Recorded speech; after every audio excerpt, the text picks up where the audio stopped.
क्योंकि वैक्सीन के बाद कितने व्यक्तियों को कोरोना हुआ, मतलब कितने व्यक्ति है वो कोरोना पॉजिटिव हुए, कितने लोगों की मृत्यु हुई। यदि कोरोना हुआ या कोरोना पॉजिटिव हुए तो उसका कारण क्या था वो जान लीजिए। उसके बाद आप खुद तय कर लीजिएगा, जिसका मैंने पूरा ये वीडियोस बनाए हैं पिछले 2-3 वैक्सीन को लेकर के, फिर आप खुद तय कर लेना कि आपको कोरोना वैक्सीन लगाना है या नहीं लगवाना है। ठीक है, देखिए जब वैक्सीन के बाद कोरोना वापस हो जाता है किसी व्यक्ति को तो उसका नाम होता है ब्रेक थ्रू इन्फेक्शन, बोलते हैं उसको। क्या बोलते हैं? Breakthrough infection. वो देखिए संक्रमण की संख्या कितनी है, संक्रमण की जो संख्या है उस संक्रमण की संख्या, और उसके बाद हम देखेंगे मृत्यु की बात करें तो पहले ही बता दिया था AEFI की जो रिपोर्ट थी उसके अनुसार 180 में से 6 करोड़ व्यक्तियों की मृत्यु हुई थी। ये तो मैंने आपको पहले ही बता दिया था। संक्रमण की देखिए 2 वैक्सीन चल रही है हमारे यहाँ, एक का नाम है कोविशील्ड और एक का नाम है कोवैक्सीन। ठीक है, अलग अलग डोज लग रही हैं, कई लोगों को 2 डोज लगे हैं, कई लोगों को 1 डोज लगा। पहले हम बात करें कोविशील्ड की। कोविशील्ड का डोज 1 जो है, मतलब पहला डोज लगा है तब तक 10 करोड़ कोविशील्ड का पहला डोज लगा था। तब देखा गया, संक्रमण की बात करूं, संक्रमित कितने हुए तो 10 करोड़ में से 0.02% व्यक्ति वापस कोरोना संक्रमित हो गए थे। कितने? 10 करोड़ व्यक्तियों के 0.02%। जब कोविशील्ड की पहली डोज जिन व्यक्तियों को लगी थी उस समय तक दोनों डोज जो लग गई थी 1.5 करोड़ व्यक्तियों को, कोविशील्ड की बात करूं मैं पहले, कोविशील्ड में 1.5 करोड़ व्यक्तियों को जिनको दोनों डोज लगी थी, पहली और दूसरी दोनों, उनके जो संक्रमित होने की रेट थी वो 0.03% थी। जिसे आप ये कह सकते हो कि ये बड़ा अजीब है, थोड़ा है भी अजीब थोड़ा सा, क्योंकि देखिए बड़ी विचित्र बात थी। आप ये सोचो कि फिर दोनों डोज जिनको लग गई उनकी तो जो संक्रमण की दर है वो बढ़ी नहीं है। हो सकता है, मैंने आपको पहले भी बताया था कि एक वैक्सीन को लगभग 14 दिन लगते हैं एंटीबॉडीज के निर्माण में। उसमें ये हो सकता है कि दूसरे या तीसरे दिन ही उनको चेकअप कर लिया जाए, इसमें कोई ज्यादा घबराने की बात नहीं, अलग बात नहीं है। टोटल मिलाकर के बात करें, आपको आसान भाषा में आपको समझाऊंगे तो 10,000 व्यक्तियों में से जिनको कोविशील्ड लगी थी 2 से 3 व्यक्ति वापस संक्रमित हुए थे। ठीक है, अब बात करें कोवैक्सीन की। कोवैक्सीन 1 करोड़ जब तक ये मेरे पास आंकड़ा है तब तक 1 करोड़ लोगों को कोवैक्सीन लगी थी, और 1 करोड़ में से 0.04% जो लोग हैं वो वापस कोरोना से संक्रमित हो गए थे, और 17 लाख लोगों को दूसरी वैक्सीन लगी और 17 लाख में से 0.04, उनमें कोई ज्यादा फर्क रहा ही नहीं, पहली डोज और दूसरी डोज। फिर मैं ये कह रहा हूँ कि बराबर से आपको ये मान के नहीं चलना है कि बराबर है तो फिर एक ही लगाएं, नहीं लगवाने दोनों है। हो सकता है जिनकी जांच जो 17 लाख व्यक्ति थे उनको जो चेकअप है वो जैसे दूसरे तीसरे दिन ही कर लिया गया हो। तो आसान भाषा में बात करें तो 10,000 व्यक्तियों में से 4 व्यक्ति है कोवैक्सीन वाले वापस से संक्रमित हुए थे। और जब मृत्यु की बात करें तो मृत्यु में मैंने आपको पहले भी बताया था, जब मृत्यु इतने लोगों की हुई है कि 106 करोड़ में से 180 व्यक्ति है उनकी मृत्यु हुई है, और उनकी जो रेट है 0.0003%, यानी 10 लाख में से 3 व्यक्ति। ठीक है, अब देखिए कारण क्या थे, संक्रमित होने के कारण क्या थे, उनके कौन सी वजह थी जिसकी वजह से लोग संक्रमित हुए थे।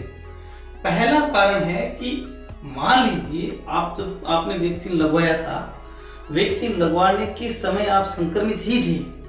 मैंने आपको पहले भी बताया था कि वैक्सीन जो कोरोना संक्रमित है उनको लगाने की जरूरत ही नहीं है, उनका वैक्सीन का कोई असर नहीं होगा।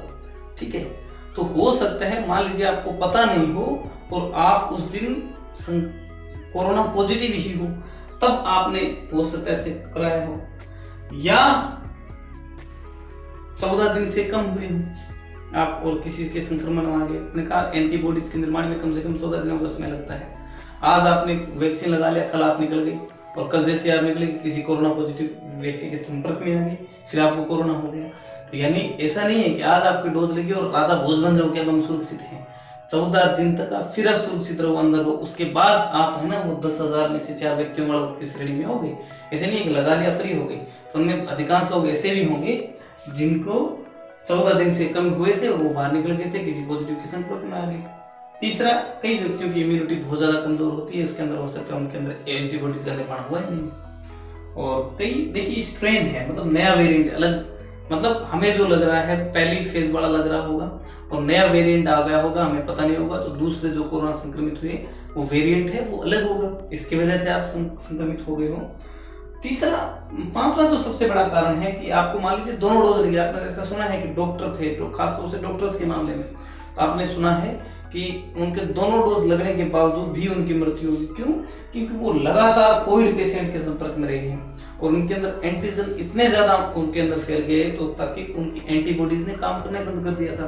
तो लगातार यदि आप कोविड पेशेंट के संपर्क में रह रहे हो, वही भी कारण थी कि जो आपको दोबारा संक्रमित होना पड़ा था। ठीक है, अब लास्ट एंड फाइनल बात आपके लिए कि क्या वैक्सीन लेना सुरक्षित है?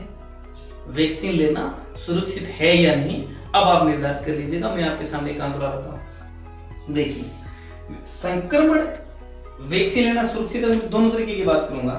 पहली, संक्रमित कितने हुए जब वैक्सीन लगाने पर या वैक्सीन नहीं लगाने पर, दोनों की बात करते हैं।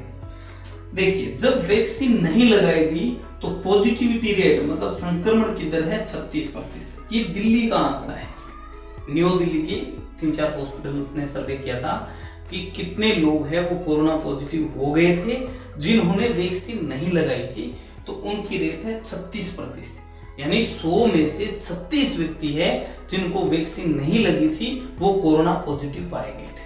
ठीक है, और एक साल बाद ये रेट 70 से 80% हो जाएगा। धीरे धीरे धीरे आपने नहीं लगाया तो अभी देखो, मान के चलिए मैं कल हॉस्पिटल गया था बीकानेर, तो डॉक्टर से मेरी थोड़ी सी इसके बारे में बात हुई थी, तो उन्होंने कहा कि एक बार तो ये होना ही होना है। हाँ, मान लीजिए आपको वैक्सीन लगे, सुरक्षित रहेगी, वो अलग बात है, नहीं तो आपको होगा ही होगा। यदि आपने वैक्सीन नहीं लगाई है तो ये देखिए एक साल के भीतर ये है जो पॉजिटिव रेट है 70 से 80%, मतलब 10,000 में से 7,000 से 8,000 व्यक्तियों को कोरोना हो ही जाएगा यदि आपने वैक्सीन नहीं लगाई है। लगाई है, जब वैक्सीन आपने लगवा ली है तो वहीं का आंकड़ा ये था कि 10,000 में 2 से 4 व्यक्ति ही संक्रमित हुए थे। ये तो बात मैं कर रहा हूं जिन्होंने वैक्सीन नहीं लगवाई है वो कितने संक्रमित हुए, 36% व्यक्ति, और जिन्होंने लगवाई है वो 10,000 में 2 से 4 व्यक्ति। अब लगवाने में देखिए, मृत्यु रेट की बात करें, कोरोना से मृत्यु हुई हो, मतलब घर में जिन्होंने मृत्यु की उनकी बात करो, मान लीजिए जांच करवा दी और जांच करवाने के बाद जब कोरोना पॉजिटिव हो फिर उसकी मृत्यु हो। अब मान लीजिए कई गांव में, घरों में, शहरों में कहीं पे ऐसे व्यक्ति की मृत्यु होगी जो कोरोना पॉजिटिव, जिसने जांच नहीं करवाई, उसके श्रेणी में नहीं है। हम तो वो उसी की वही डाटा है हम अपने पास, तो जिनकी जांच हो चुकी थी कोरोना की और कोरोना की वजह से ही मृत्यु हुई थी जांच के बाद में, ठीक है, और जिनका टेस्ट हो गया, ठीक है, मैं लिखा है मृत्यु वैक्सीन नहीं लगाने पर कितने लोगों की मृत्यु हुई। तो मृत्यु की जो रेट है वो भारत में व्यक्तियों की है 1.3%। कोरोना वैक्सीन नहीं लगाने पर कोरोना की वजह से मृत्यु, ये भारत की रेट है। भारत में सबसे ज्यादा है झारखंड 2.2%, ठीक है, सबसे ज्यादा कहाँ है, झारखंड 2.2%, और सबसे कम है केरल 0.14%, ठीक है, 0.14%। ओवरऑल आप परसेंटेज को उठा करके बात करें तो वैक्सीन नहीं लगवाने पर मृत्यु कितने लोगों की हुई है, 10 लाख व्यक्तियों में से 13,000 व्यक्तियों की मृत्यु हुई है। और जब वैक्सीन लगाने की बात करें तो वैक्सीन लगाने की बात करें तब कितनी थी, 10 लाख में से 3 व्यक्ति हुए थे, सिर्फ 3 व्यक्ति जिनको वैक्सीन लग गया और लगने के बाद 10 लाख में से 3 व्यक्तियों की मृत्यु हुई है, और जिनको वैक्सीन नहीं लगा उसके 10 लाख में से 13,000 व्यक्तियों की मृत्यु हुई है। अब आपको तय करना है कि आपको वैक्सीन लगानी है या नहीं लगानी। मैंने तो अपनी तरफ से आपको डाटा रखा है, और वापस मैं अपनी तरफ से यदि बात करूं तो मैं आपको ये खुला बता सकता हूं कि जितने बहुत सारे लोगों ने लगवा ली है, जिन लोगों को कह रहा हूं मैं सभी को लगवाने के लिए, और मैं अभी भी अपॉइंटमेंट के इंतजार कर रहा हूँ। रोजाना शाम को 9 बजे जैसे वो साइट खुलती है अपॉइंटमेंट के लिए, हम माता भक्ति कर रहे हैं, लेकिन हम मिला नहीं। मेरे पेरेंट्स हैं उन्होंने लगवा ली है, और मेरे बहुत सारे परिचितों ने लगवा ली है, वो सुरक्षित भी हैं। लगवाने के बाद मैंने पहले भी आपको बताया था, थोड़ी बहुत आपको थकान महसूस होगी, सर्दी भी लगी, हो सकता है तेज बुखार भी हो जाए, ऐसा होगा, लेकिन ऐसा होने पर भी आपको घबराने की जरूरत नहीं है, आप सुरक्षित ही होंगे। वो 24 घंटे तक ऐसा होगा, उसके बाद बिल्कुल सही हो जाएंगे, ठीक है।